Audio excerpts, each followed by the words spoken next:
Conosco aqui nos estúdios da Rádio Difusora FM, o provedor da Santa Casa, Marco Schaier.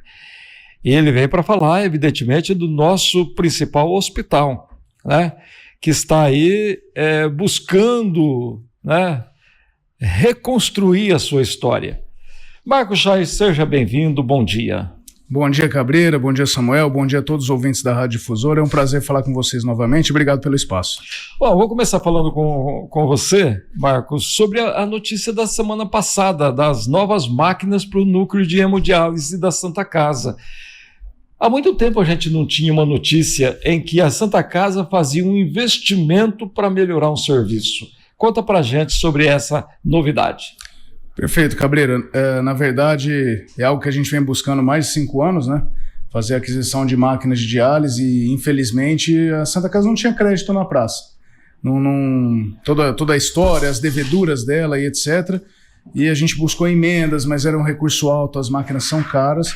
E agora, com esse trabalho da recuperação judicial, essa redução de dívida, a gente conseguiu primeiro ganhar credibilidade com a maioria dos credores e conseguiu fazer uma negociação para que a gente adquirisse essas 46 máquinas de hemodiálise, zeras novas, que devem ser instaladas, se Deus quiser, até o próximo mês, para melhorar aí para a população. A gente reduz o custo em insumos, atende melhor o paciente, menos problema até durante a sessão de diálise, e a gente se consolida como referência na região, com potencial inclusive de eventualmente aumentar um quarto turno ou aumentar um número de máquinas novamente para que a gente possa ampliar. Lembrando que a fila de diálise nacional consolidada, salvo engano, passa de 1.000 pacientes. Só na nossa região que a gente atende aqui, são quase 30 pacientes esperando essa máquina de diálise. Ou seja, há uma necessidade de gente que está aguardando na fila para poder contar com uma sobrevida. Perfeito.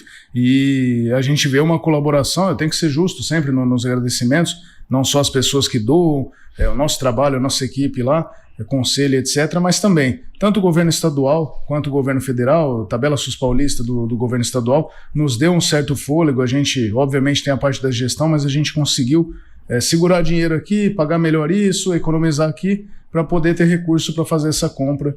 As máquinas já estão instaladas, não, já estão ali, inclusive em loco no hospital, e prontas para ser instaladas. Agora, são máquinas mais modernas e que, evidentemente, deve representar uma melhor assistência para o paciente, ou seja, ele vai ter menos efeito na operacionalização, na necessidade de realizar diálise.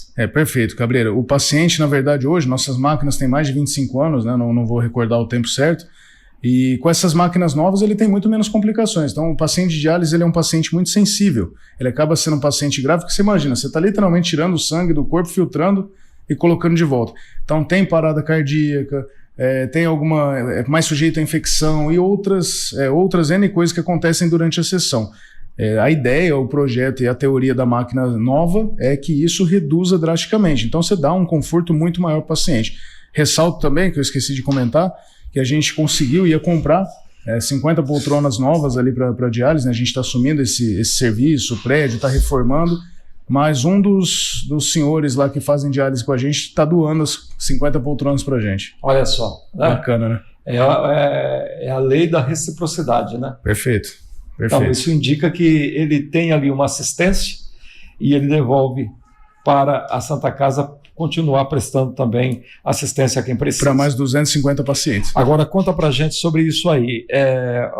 A unidade de hemodiálise, ela passa a ter, são 50 máquinas? 46 máquinas. 46 máquinas, né? E são vários turnos de atendimento. Perfeito. Quantas pessoas hoje passam pelo atendimento? São 252 pacientes em sessões de diálise fixos, e a gente tem uns puxados ali, né? Que às vezes é um paciente mais grave, o paciente que está na UTI, que precisa de diálise, a gente sobe a máquina, faz a diálise no leito da UTI, paciente na enfermaria. Então passa aí sempre drasticamente dos 252 pacientes. Às vezes a gente tem paciente que não ainda conseguiu essa vaga na hemodiálise fixo, só que ele vai no hospital toda semana fazer a diálise no leito. Então a gente tem isso também. Por isso que eu falo que é um serviço de muita alta complexidade. Lembrando que só de turno nós temos 3 turnos, começa às 5 horas da manhã, 4h50 por aí, e vai acabar mais de 8 horas da noite. A gente atende pacientes da região, vocês passam ali na frente e conseguem ver, né? Ônibus de Turama, Três Lagoas e toda essa região ali a gente acaba abrangendo. Então, assim, é um serviço não só necessário de saúde, mas é totalmente abrangente no sentido de território populacional. E uma coisa que a gente começou a até cobrar mais, mas fazer, hoje tem prefeitos parceiros, é que deem uma assistência melhor, inclusive eu não falo nem de financeira, mas de estrutura. Eu digo até de alimentação, etc., para que a gente possa fornecer e converter isso para o paciente. Perfeitamente. Samuel, vamos entrar na conversa aqui, meu companheiro. O Marco Chair, mais uma vez, é sempre de grande importância recebê-lo aqui na Rádio Difusora FM, dado a importância que a Santa Casa de Fernandópolis tem e o seu trabalho, né, frente à Santa Casa e também prestação de serviço a toda a população de Fernandópolis e também da nossa região. Você disse aí que, né, diante dessa dimensão do fôlego que a Santa Casa tem nesse momento, vive nesse momento, além das máquinas de hemodiálise, quais melhorias no futuro poderemos ter em breve na nossa querida Santa Casa? Ótima pergunta. Bom dia, Samuel. A gente tem projetos, né, hoje, que a Santa Casa pode fazer enquanto hospital de alta complexidade. Como a gente disse, é o hospital referência da região. Então, hoje, contratualizado com o SUS, o que a gente tem, a gente cumpre, né? Na ortopedia, a gente vai trazer algumas novas subespecialidades de ortopedia, por exemplo, que é cirurgia de coluna, cirurgia de ombro, tornozelo, pé infantil, já vem acontecendo no hospital, e a gente está puxando agora, já tem o credenciamento para o SUS e agora vai iniciar essas atividades. A gente oficiou ontem a DRS, tivemos uma reunião excelente com o Dr. Baitello lá, para que nós possamos abrir mais 10 leitos de UTI também. Reitero sempre, vai resolver o problema da saúde pública, vai destravar, ninguém mais vai ficar em fila? Não vai, porque eu acho que isso depende muito de fluxo de todas as unidades de saúde, não só da Santa Casa. Isso hoje a gente ainda tem um problema na região e não é só aqui. Mas, tendo 10 leitos a mais de UTI num lugar que tem a estrutura, a gente tem o Dr. Fernando Bertucci, que é um mestre médico lá no sentido de UTI, residência médica.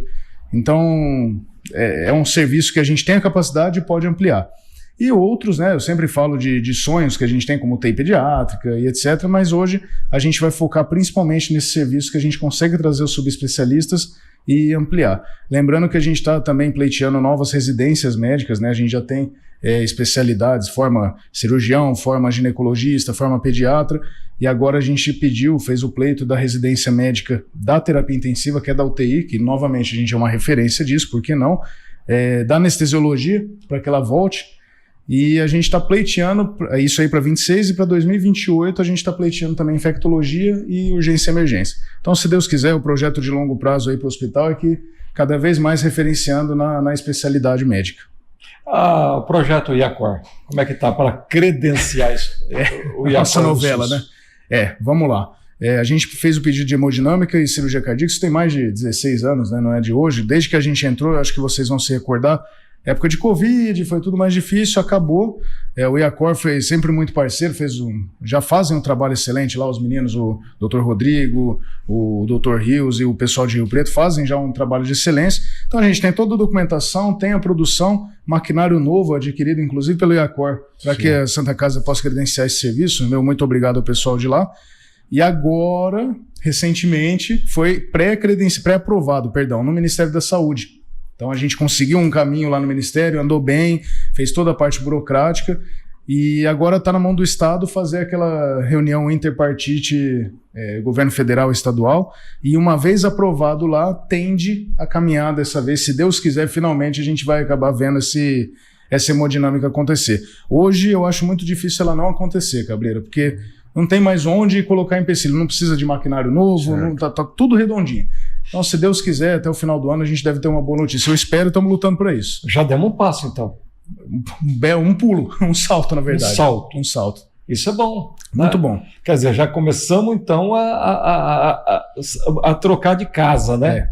É que nem naquele jogo de casinha, né? Já mudamos de casa. Estamos avançando. Vamos avançar até a reta final aí, né? A gente, na verdade, estava dependendo de um termo de acesso, que é uma coisa muito difícil de conseguir. Eu reitero o elogio à DRS, nos deu o caminho. Encontramos novos parceiros para esse tipo de exame, de serviço de retaguarda que a gente fala. E agora, a gente, Deus quiser aí com toda a documentação, refaz o pleito, né? Já refizemos. E agora eu acho que não tem onde travar mais. Deus quiser. Doutor, a gente sabe também da luta, né, que há muito tempo a Santa Casa vem desenvolvendo, no sentido de ter um neurologista do hospital, que parece o grande entrave, porque ainda, por falta nós estamos ainda sendo quase que um hospital de passagem, porque muita gente acaba tendo que ir para Rio Preto. Qual a perspectiva? Cabreira, na verdade, até ontem eu tive uma reunião muito, muito boa na prefeitura e foi uma das colocações que eu fiz. A Santa Casa, com os credenciamentos, contratos que ela tem com o SUS, das especialidades que ela tem contratado, ela tem todas. Ela não tem um neurologista, porque o pessoal fala, é responsabilidade da Santa Casa. Na verdade, a gente tem que ter neuro como retaguarda, porque a gente tem UTI. Então ele tem que dar essa retaguarda. Só que esse neuro pode estar, por exemplo, lá no HB, dando essa retaguarda, hoje por telemedicina, etc. O que foi minha sugestão? Isso não foi só hoje, tá? Isso já vem de alguns anos. A gente sabe que tem um aumento de custo, inclusive, para os municípios de mandar o paciente para o HB, custo de transporte, de ambulância, etc. Hoje, vamos dizer aí que você vai gastar 30, 40 mil reais com um neurologista por mês, não para ficar na Santa Casa, para ficar na rede pública. Eu acho que não tem necessidade nenhuma dele estar ali dentro do hospital. Ele ficar exclusivo. Não, ele tem que estar na rede, na minha visão. Ele acelera o paciente que chega ali com possível AVC isquêmico, alguma coisa assim, na UPA. Ele, às vezes, ajuda num pré-diagnóstico, algo do tipo, nas UBS, nos postinhos ou nos municípios da região, falo pelo consórcio de município. E aí, sim, o consórcio vai gastar esses 30, 40 mil, mas está economizando 50 em combustível, em transporte. Então você está tentando sensibilizar o CISARF, que é o consórcio de municípios aqui da região, para que, através do CISARF, tenha esse médico, essa disponibilidade no hospital. Não entendo que eu estou jogando a bucha para o outro lado, faço até questão de reiterar isso, mas eu vejo assim que o CISARF ele tem essa capacidade de ter os especialistas que ele demanda, eu digo, enquanto saúde pública, né? O neurologista para Santa Casa, ele nem credenciado então a gente já chegou a ter, eu acho que vocês vão se recordar disso, e a gente chegou a pagar na época 50 mil. Ele simplesmente passava visita, um belo de uma equipe médica, não tenho o que falar da equipe, mas quanto a serviço, eles passavam para fazer visita e, como é que eu posso dizer, dar um destino ali em outros pacientes, porque não tinha a demanda necessária, porque boa parte da demanda também estava na UPA, e quem contratava a gente era ele. Mas antes disso, logo que eu entrei na Santa Casa, a gente tinha esse contrato, o CISARF bancava um neurologista junto ao Estado, né? Era um acordo entre as entidades, as instituições, tanto as prefeituras quanto o Estado. Então o CISARF pagava esse neurologista para ficar à disposição da rede. Isso foi até meados de 2020. Aí acabou esse contrato, o CISARF acabou não renovando lá. Então eu falo que não é nem dessa gestão, lá atrás houve isso.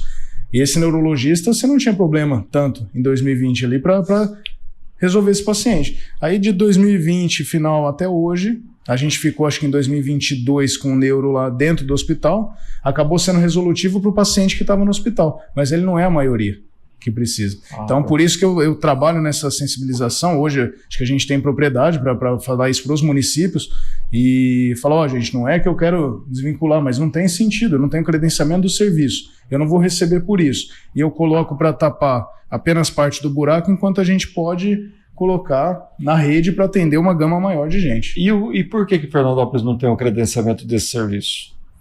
Eu acho que é mais questão de ir atrás, Cabreira, mas assim, neurocirurgia, por exemplo, você precisa de uma equipe de neurocirurgião, a gente tem bons neurocirurgiões aqui, mas aí você tem que ter demanda, e você depende de Ministério da Saúde, é igual a UTI pediátrica, por exemplo. Perfeito. Então quer dizer que hoje, na verdade, o próprio sistema, ele já centraliza regionalmente algumas questões exatamente para cada hospital ter uma equipe. Eu vou dar um exemplo perfeito que vocês vão me entender.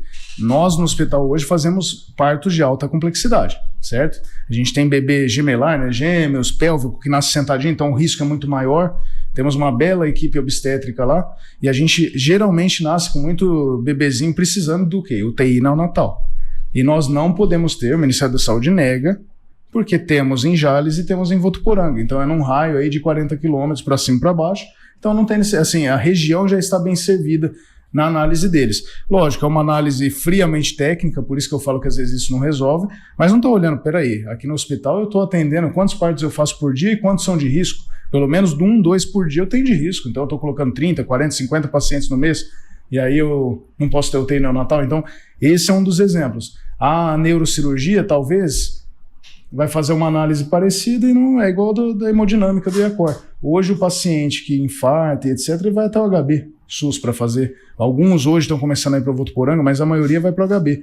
Pô, qual que é a dificuldade de fazer aqui com toda a estrutura que a gente tem no IACOR? Então, infelizmente, a gente esbarra nessas questões burocrático-técnicas que não são, às vezes, as mais inteligentes. Pergunta para o provedor da Santa Casa, Marco Schaier. Marco Schaier, sempre muito prestativo, sempre acompanha aqui o nosso trabalho na Rádio Difusora FM, é sempre muito importante a vinda dele aqui conosco. Diante desse investimento que há muito tempo não acontecia na Santa Casa de Fernandópolis, aí na ordem de 3,5 milhões de reais. Diante dessa conquista, Marco Schaier, qual a importância e a significância para o nome Marco Schaier, provedor da Santa Casa, já que sempre foi visto por alguns grupos com olhares de desconfiança? Isso aí do ponto de vista político. Político, né? Tá? Vamos para a política.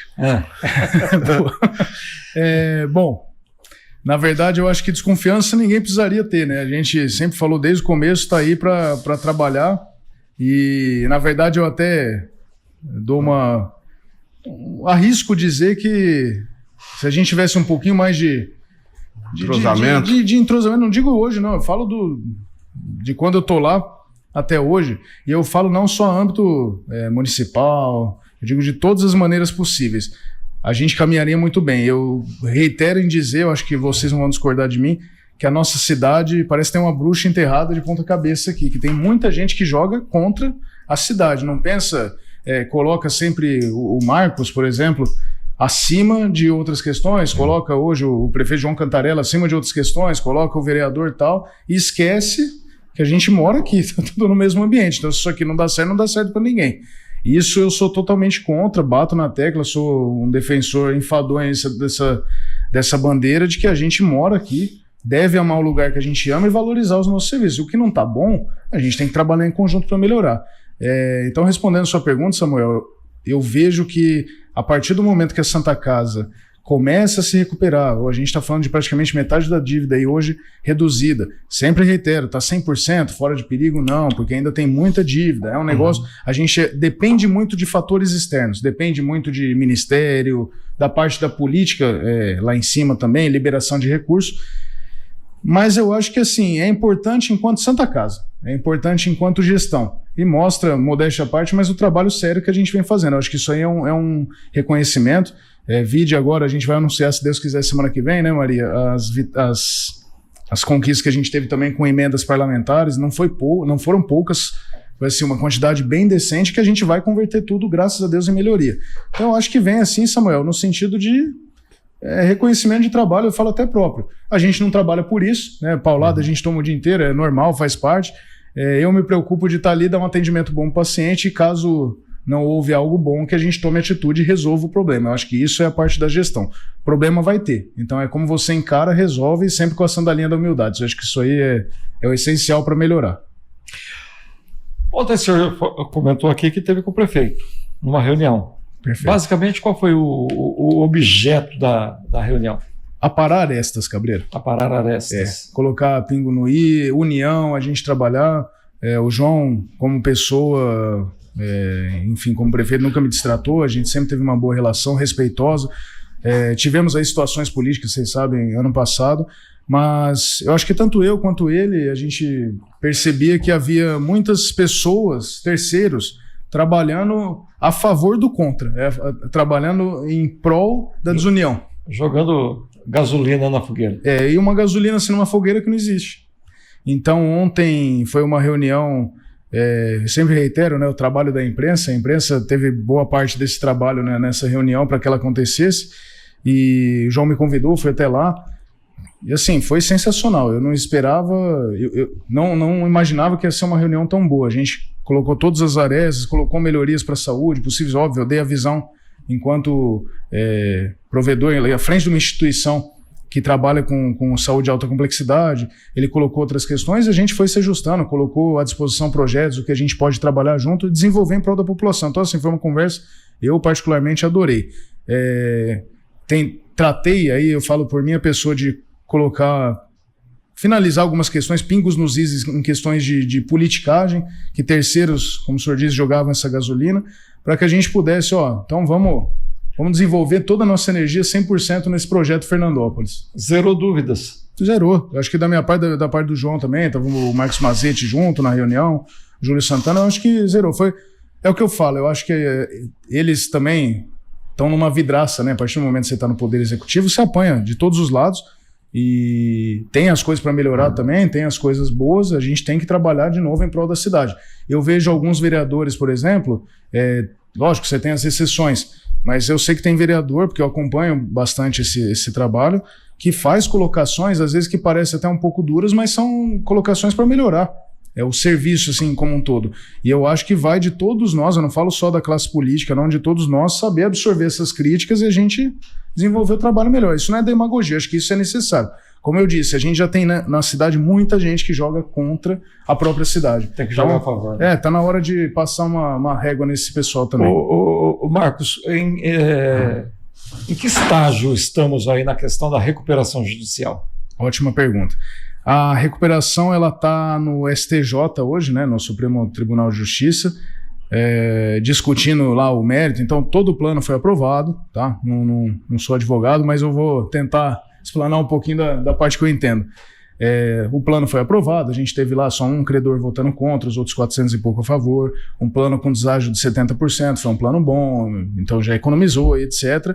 E a gente tem um período de carência para iniciar o pagamento desse plano.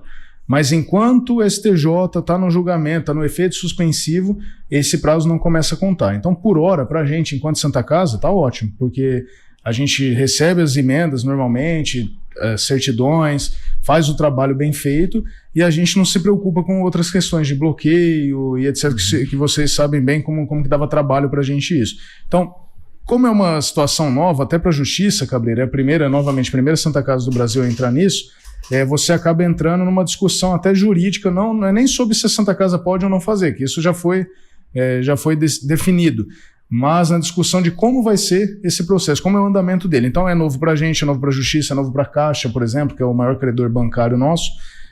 Com a Caixa a gente fez um acordo a 4 mãos, fora da recuperação, para que não pesasse nem para a Caixa o empréstimo e nem para a gente as parcelas. Então foi algo assim, modéstia à parte, que pra gente, pra Santa Casa, sem isso, acho difícil o hospital estar aberto hoje, minha opinião. É uma coisa que eu sempre bati na tecla, era uma saída que a gente via desde o começo. E tá funcionando. Eu espero que continue mais um bom tempo nessa análise, porque as questões aí mais custosas pra gente financeiramente ficam pausadas. Então quer dizer que nesse momento a Santa Casa, o passado tá lá no STJ.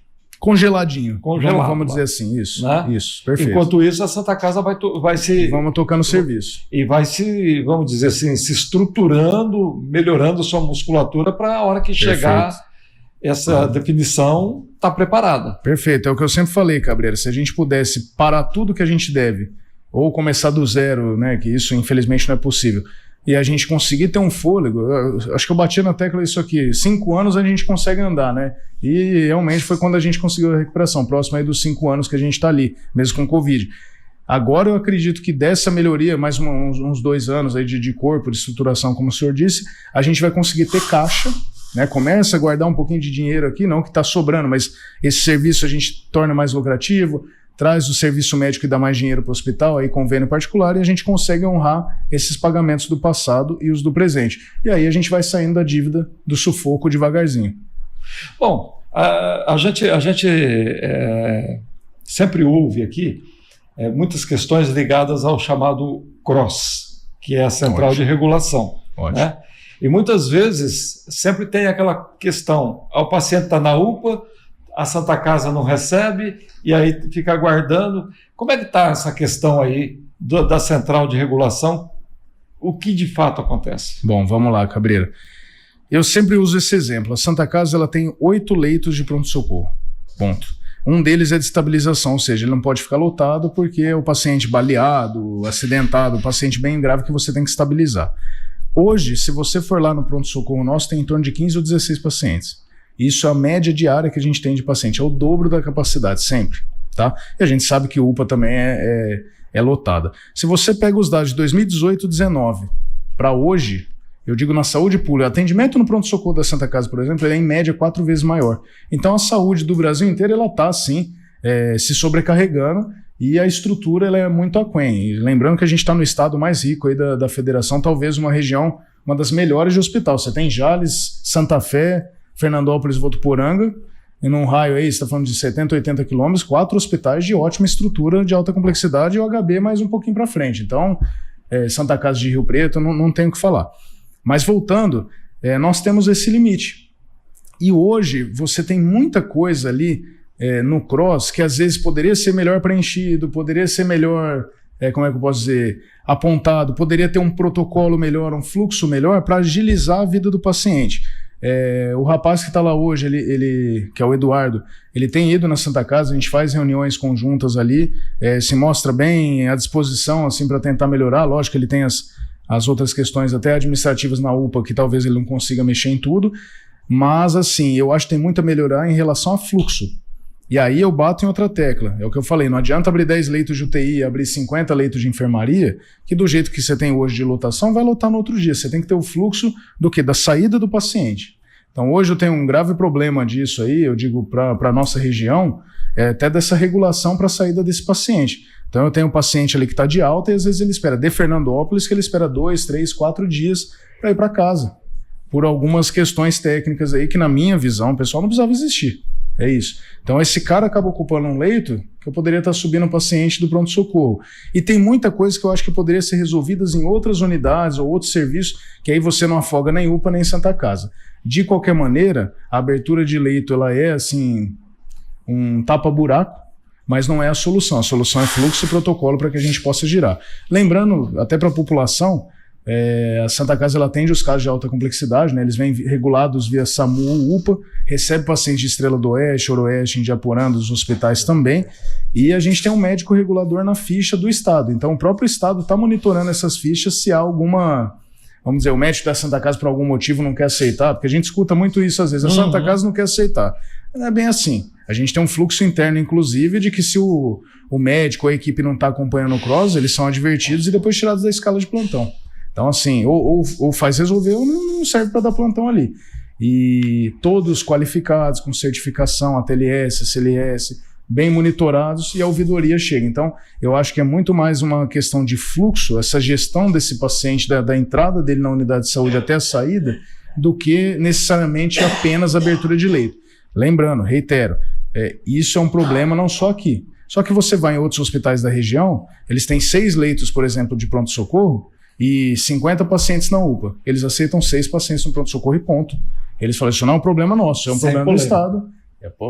Só que assim, aqui a gente já faz um pouco diferente, né? É um pouco mais complicado. Só que reiterando, a Santa Casa não recebe R$1 a mais por esse paciente que está lá no pronto-socorro. A gente recebe um valor fixo. Então vem 1 ou vem 1 milhão, é o mesmo valor. Então quanto mais pacientes nós temos ali, é prejuízo para a Santa Casa. Então é interesse da Santa Casa que esse paciente gire rápido, seja destinado. Mas às vezes esse destino depende também de terceiros que estão agindo aí, vamos dizer, externamente. Complexo, né? Muito. Mas dá para resolver. Dá para resolver. Dá para resolver. E onde está a solução? Talvez nessa, eu acho que criação, não, essa é uma criação de fluxos, de protocolos interunidades, conscientização da população também, de qual serviço precisa. Às vezes você pega muito caso que está na UPA e às vezes muito caso que vai para Santa Casa que não teria necessidade de estar ocupando esse leito aí. Você tem hospitais na região de pequeno porte que poderiam estar absorvendo o paciente pós-recuperação ou na recuperação, que já é um paciente fora de risco de morte aí, que poderia estar sendo absorvido nesses leitos, que é o plano de regionalização. E aí a gente teria um desafogamento aí da Santa Casa, eventual desafogamento até do HB, e mantendo esses leitos para quem realmente precisa. Bom, Marco Schaier, a gente vê que é um assunto realmente complexo. Se fosse fácil, já teria solução, né? Perfeito. A gente vê que o Eleusis assumiu a Secretaria Estadual da Saúde com esse programa de regionalização e a coisa, né? O desejo é de que aconteça, né? Mas você está aqui em Fernandópolis já há 5 anos, 6 anos? Final do ano fazem 6 anos. 6 anos. Casa. 6 anos, né? E nesse período a gente falou mais da iminência da morte da Santa Casa do que sobrevida da Santa Casa. Pois é. E hoje a gente já falou de coisa mais, vamos dizer, de nível mais elevado, de uma perspectiva melhor. Amém, Cabreiro. Não é? Graças a Deus. Graças a Deus. Já Depois disso eu melhorou posso o estágio aposentar. da Santa Casa, né? Sim, sim. Nunca fora de perigo, mas o objetivo é que ela saia assim. A gente tem até outros projetos nesse sentido. Deus quiser, a gente consegue caminhar para saindo da UTI de fato, indo para uma enfermaria aí. Por um paciente que estava moribundo, né? Hoje está já quase deixando a UTI. Tá desentubando. Está desentubando. Ô Marcos, mais alguma coisa que você julga importante dizer à população de Fernandópolis? Bom, Cabreira, eu quero agradecer a todos os parceiros da Santa Casa, agradeço à imprensa primeiro, sempre o espaço, eu sempre reitero, falei hoje em outro veículo de imprensa, que sem vocês a gente não teria oportunidade, não só da transparência do hospital, mas assim, de expor os nossos serviços, o que a gente vem fazendo, então eu sou muito grato a isso, e acho que quem ganha é a população. Agradecer aos doadores, parceiros, Conselho de Administração da Santa Casa, os vereadores, prefeitos que hoje contribuem. Vocês lembram quando eu vim aqui não tinha, né? Hoje a gente tem muito mais prefeitos, às vezes o prefeito fica meio assim de mandar dinheiro, até com a Câmara de Vereadores dele, mas manda funcionário, manda enfermeiro, então assim, vem mudando a conscientização. Isso me deixa muito feliz. E dizer que a gente está de portas abertas ali para todos, é regulado, é lógico, mas a gente tá de porta aberta para melhorar, ouvir crítica, trabalhar em conjunto, a gente quer que o serviço melhore e, como o senhor disse, a pessoa não precise do doutor Euclides da Cunha aqui, possa ser atendido todo pelo doutor Santa Casa Fernandópolis. Sobrou alguma questão, Samuel, que você gostaria de abordar e faltou tempo? Cabreira, para finalizar minha participação aqui, eu vou voltar na seara política. Vou voltar na seara política aqui, porque você teve um encontro com autoridades do município ontem. Perfeito. E, de fato, foi confirmada por você mesmo aqui a sua desfiliação do PL. Mas tem algumas informações que alguns grupos, alguns partidos já te procuraram. O que você tem a falar sobre esse assunto nesse momento, Marco Char? Samuel, realmente, não é de hoje, né? Eu fui realmente sondado aí alguns partidos. Eu tenho minha ideologia pessoal própria, assim como religião e etc. E eu acho que a desfiliação aí do partido é mais como eu disse, acabar com certas narrativas, né? A gente tem que virar uma página aí em muitos episódios e focar em outras questões. Fui procurado sim, né? Não posso negar, eu sempre digo nunca fecho porta, mas acho que o momento é focar no trabalho que a gente tem que fazer. Enfim, não tenho pretensão, interesse algum e tô aí para contribuir para a cidade. Sempre reitero isso. Mas futuro a Deus pertence, né? Vamos ver. Tem muitos anos ainda, como eu sempre já bati, para a gente recuperar esse hospital. Essa resposta nós já ouvimos aqui. Já ouviu. Já. Satisfeito, Samuel? Bom, por hora sim. Obrigado, Marcos. Obrigado, Deus abençoe vocês. Obrigado a todos os ouvintes.